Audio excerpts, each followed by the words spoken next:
বাংলাদেশের একটা বড় পাপিষ্ট বাংলাদেশের অর্থনৈতিক ধ্বংসের মূল নায়ক সালমান এফ রহমান।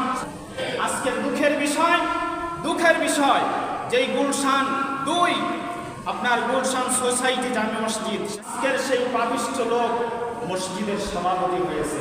সেখানে আমি পরিদর্শন করেছি। সেখানে খতিব হচ্ছেন এই বিশ্ববিখ্যাত হাফেজ তাকরিমের উস্তাদ।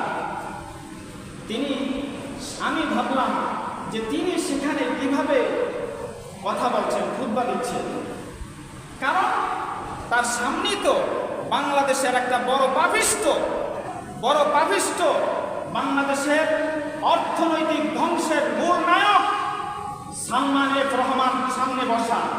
সেখানে একজন খতিব কিভাবে কথা বলছে, সেও আপনারা ইউটিউবে দেখবেন।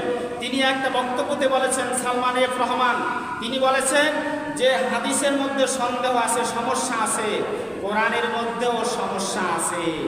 আপনারা সকলে বলুন, যারা পৃথিবীর বুকে কোরআনের মধ্যে সমস্যার কথা বলে তারা মুসলমান থাকতে পারে?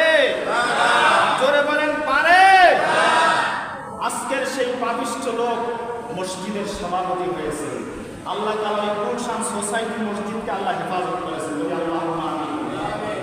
এভাবে যত পাপিষ্ট লোক আছে তাদেরকে লিস্টের মধ্যে রাখতে হবে, লিস্টের আওতায় আনতে হবে। এবং যত সমাজের ভালো লোক আছে তাদেরকে আমরা এগিয়ে দেব।